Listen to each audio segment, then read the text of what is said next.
Hello everyone! Alam ko ay lahat ng mga YouTubers ngayon ay nagtataka kung anong nangyari sa bagong update ng YouTube. In case gusto mong mag-transfer ng iyong YouTube playlist sa iyong watch later, um, ang gagawin mo lang is mag-search ka ng extension para sa browser na gagamitin mo.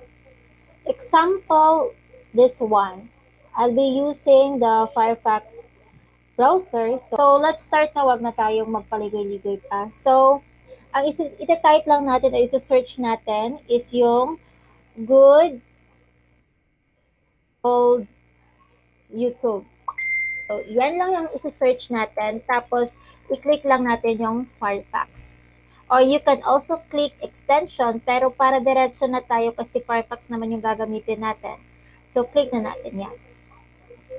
After clicking that one, so, naka-specify na dito na Firefox yung gusto mo. So, ibibigay niya na agad-agad yung hinahanap mo. So, ito, i-click lang natin tong Good Old YouTube, get this extension for Firefox. So, click lang natin yan. So, pagka-click natin yan, okay. So, redirect tayo. Ayan. So, makikita natin itong Good Old YouTube. Tapos, may nakalagay dito na Add to Firefox. So, i-click lang natin yung Add to Firefox. And, ayan. So, merong mag-a-appear dito. So, ang i-click natin itong Add. So, bali ito kasi, itong icon na to, ito yung extension manager. So, ganitong icon din ang makikita mo sa Chrome. So, meron din ganyan ang Chrome natin. So, click lang natin itong add. And pagka-click mo ng add, so, nakalagay dyan, Good Old YouTube has been added to Firefox. Manage your add-ons by clicking, okay, this icon in this icon menu.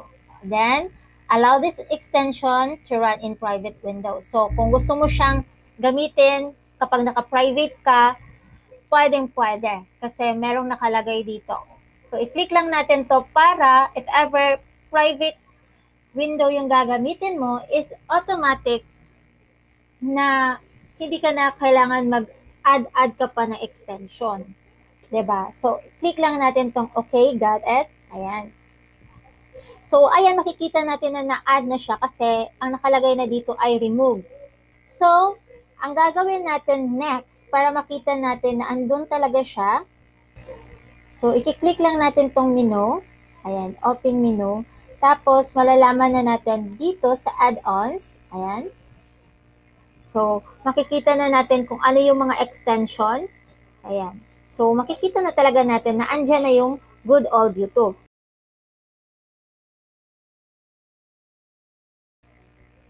So, ito na yung link. Ika-copy na natin yung link. I-highlight muna natin. Pagka-highlight natin, i-click natin, right-click sa mouse, tapos click natin ang copy or Ctrl+C tayo sa ating keyboard. So, pagkapunta, balik tayo sa ating Firefox. Doon ako pumunta sa Chrome kasi doon nakalagin yung aking Facebook account. So, pagkatapos niyan, open tayo ng another browser. So, pwede na natin itong i-close. Ayan. Pwede na natin yung i-close. Tapos, i-right click natin and click natin yung paste. So, ayan. Or, i-Ctrl+V natin sa keyboard. Then, click enter or click mo tong arrow na to. And, tadan! Ayan. Andito na tayo ngayon. So, andun na tayo sa old version ng YouTube. So, to transfer, ayan, click mo lang yan in add, and ilagay mo lang dyan. Okay. So, ayun lang lahat. Walang kahirap-hirap. Kung nagustuhan niyo po yung aking video, please don't forget to hit the like button and mag-subscribe na din po kayo para maging updated kayo sa ating mga bagong videos. na ilalabas. So thank you everyone. See you in my next tutorials in video vlogs. Bye!